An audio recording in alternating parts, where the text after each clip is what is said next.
Welcome back to Women. Now, our next guest needs little introduction. An actress since the age of 4, she's rarely been off our screens. She was one of Soapland's most feared females, as Sadie and Emmerdale. She saved lives as Holby's most glamorous ward sister Faye, and even handled Mel Gibson's Lethal Weapon in the Hollywood blockbuster Lucky Lady.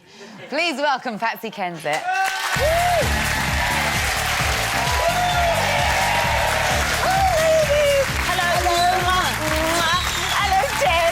How are you, Kate? Hi, Hello, sweetheart. Hi, everyone.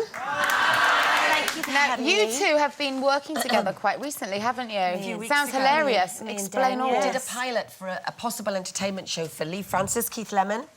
And it was me playing Cheryl Cole 20 years in the future and Patsy playing Lady Gaga in a supermarket because reality television has ruined people's careers, so they have to get normal jobs. So I was playing Cheryl Cole, who was sacked off the meat counter 20 years to the day of getting sacked off the X Factor. And they're giving Lady Gaga at the meat counter. She's having a meltdown. I mean, fantastic. You're very funny. It was very funny. And Lee's amazing. Pat Shaw playing Jedward, and they couldn't find a role for him, so they used him as a brush to sweep up the So that's a game show? No, it's like for a possible Saturday night show. Possible, but you know, Lee. I mean, I worked with Lee years ago. I did Bow Selector with him. You did. You were very game. Very game, yes. He's an old friend, but Den was fantastic. We had a real giggle, didn't we? It was a hoot. Yes, it was a hoot. She had no problem handling the sausages and all the meat, and I didn't want to touch them, and she was squeezing them and throwing them. I was like, You'd be amazed at how good she is at sausage with meat. No, we were talking earlier about parenting and whether or not we spend enough time with our kids. And you, like me, you're a single mum. Yeah. Linda's been a single parent for, in her time as well. Yeah. The guilt is unbelievable, isn't it? You try to be all things to all men. Do you think you've ever got the balance right, Pat? I mean, I'm full of guilt about everything. I'm Catholic, so, you know, it's just part of the DNA. But, I mean, the points that you mentioned, they're obvious, and I think I tick all of those boxes most days, but there are days when you can't, and it's just not possible, and you shouldn't beat yourself up about it. And the proof is in, you know, your children and how they are. My boys are, you know, I'm biased, of course, but they're wonderful. They've got great dads as well. Although the boys live with me, they've got wonderful relationships with others, and that, you know, they're both. You know, I'm lucky. It's important for, you know, boys and girls, but you know, these boys particularly, they've been very lucky. So. Do you still have Sunday lunch with your son every... It's a family rule. Yeah. That was a family rule. And the thing is, my eldest son's 19 in September, and my youngest is about to become... He's turning 12 in September. And I've got moments with my little one wanting to be with me. He still wants to do everything with me, and I know he's seconds away from not wanting to come near me. But the eldest one now is wonderful again. He wants to, you know, it's okay to say I love you, Mum, and hold my hand. And I mean, I had 5 years of him not wanting to talk to me. I remember when I saw you. You were with him having lunch, and you came outside to where we were sitting, and you went, "Oh, I love it. We have lunch all the time, and I make sure we definitely do it." But he doesn't talk to me. He just sits there and eats, and that's it. So you know, you're doing the lunch thing. Eating, but you're not actually talking. The thing was, right, it didn't matter, it was a rule, and sometimes we'd sit in silence, and it would be, you know, I mean, Lennon would chat and everything, but James would say nothing. Sometimes I couldn't shut James up, but we did it. It was the one thing. And because I was working, I mean, ideally, you want to sit down and have a meal every day, you know, without the TV and the...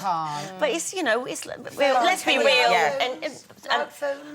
I wouldn't have that, you know, but everyone's got to, you know, give themselves a break and, you know, just love your kids, be happy, and you know, hope the sun comes out. I have to say, your children are incredibly well mannered because I know both of them. Kate. And Thank you. no, they are. They've got impeccable manners. How have you done that? Because I've got a pen ready.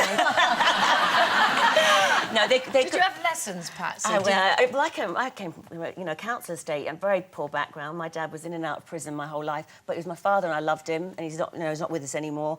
But my mum, manners were everything.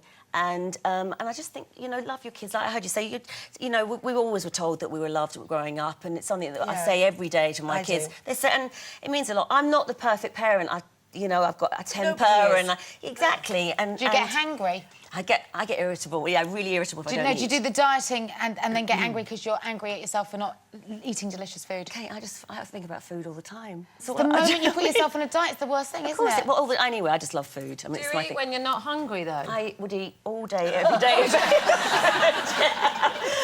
You've just got to try and be disciplined, portion control. But again, in the house, you know, I try and eat the right things. But you know, my kids, I don't deny them treats and stuff, and they're in the cupboard. And of course, you know, 10 o'clock at night, I'm like, so it doesn't. right. It's like they shout to you, don't they, through cupboard doors? Yes, I'm here. I'm here. I'm here. Come and get me. Yeah. But never ever go food shopping hungry. I mean, we all know that rule anyway. Don't ever go and do the family food shop if you're hungry, because you'll come out with stuff. I've bought stuff.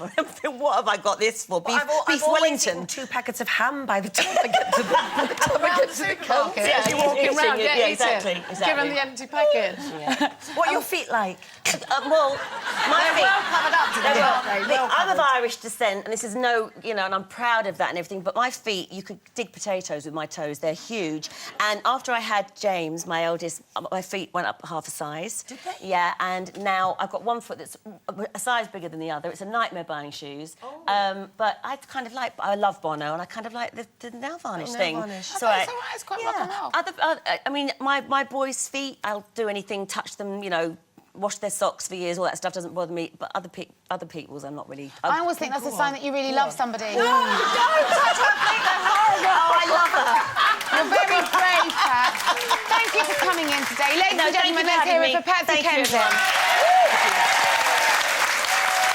And Kate, to you as well.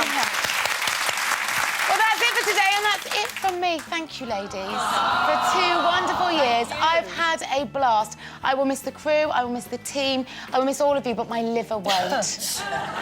You can join Andrew and the girls tomorrow for the last in the current series. Bye-bye.